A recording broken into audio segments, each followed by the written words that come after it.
Hi, I'm Bill Donohue, President of the Catholic League. Mike McDonald here, Director of Communications. The run up to the 4th of July, and we've been talking about this now for a couple of weeks and writing about it and opining on it here and there. One of the things I gave you guys an assignment to do, because it's been bugging me ever since I was a college professor, all these people, the critics of America, that is, the malcontents, they always want to compare America to some never land. You know, they did that during the Enlightenment. They compared the existing society to the ideal world. Well, of course you're going to find flaws, okay? What if you compared the best person, Mother Teresa for that matter, Martin Luther King, or somebody, at least in his public life, and you compared them to a perfect person? They would come out looking pretty bad. But if you compared good people to the average person, if you compared America to the average nation throughout history and the like, you'd find out something very different. So you guys did a good job in taking it from there. I conceived the idea and why. Tell the viewers a little bit about the actual study. Yeah, thanks, Bill.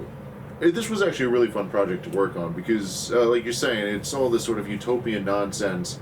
We came up with the very simple metrics of comparing the United States to countries today and to countries back in 1776 when the country was founded, looking at racial and ethnic groups, looking at religious liberty, and looking at women's rights across the globe.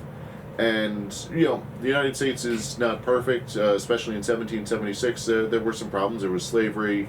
Women were second-class citizens. There was slavery all over the world except for in Britain. Yeah, but if you get down to it, right, you look at the rest of the world at the time, not saying that American slavery was good, but it was on par with everywhere else in the world except for the British. And, I mean, like, even the Russians, right, oh, okay, Russia, they didn't have slaves. No, they had serfs, which is essentially the same thing. The Chinese, the Japanese, the Africans. Had their own, the Africans were heavily involved in selling their own people into slavery.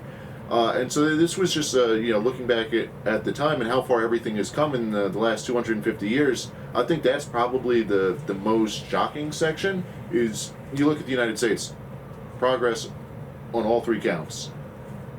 Looking at the rest of the world, some places have had backslide, like particularly in the Middle East. Right, the Ottoman Empire wasn't great to people in 1776. Well, what about the way women are treated in the Middle East today by Muslim majority nations? Exactly. You look at the Muslim majority nations today. You know, in 1776, the Ottomans, okay, well, women, they can influence the court. Like, I was kind of big on like sugarcoating things. Looking at the liberal academics, they're kind of big on sugarcoating things. But it's like women had some established rights and protection in the Ottoman Empire. Now they don't. Now it's like, oh, you know, women, they just got the right to drive in Saudi Arabia. Isn't that make them self-aggressive? I think women's rights are a little bit more than just being able to jump behind the car wheel. I mean, I know we always say that women's rights more than abortion, but to like boil it down, and you know, a lot of the libs were very big on emphasizing that. It's like, oh, in Russia, women are leading major organizations. They're able to attain high degrees. But the Russian state is encouraging women to actually mother their children. Let me ask you a question about this country. Generally speaking, the left, if they were looking at different states, would they regard Wyoming as being very liberal or too conservative? Too conservative. That's interesting. It was the first state to give women the right to vote, 1869. Yeah. So, not New York, not Massachusetts, not California.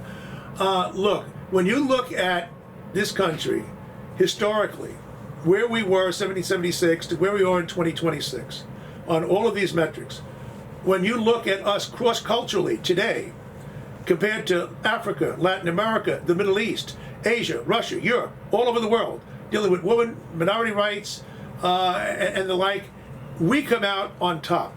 And so when I don't need to be lectured by the Mamdani type people of this world saying America's got flaws. Yeah, we've got flaws. What would you have if we had to follow your strictures and what you have proposing to us in places like Uganda, where Mamdani owns 4 acres of land? Now, this is that we should be proud to be Americans, and if we're not proud to be Americans, it's because of the crap that's being taught in the schools. Thanks very much.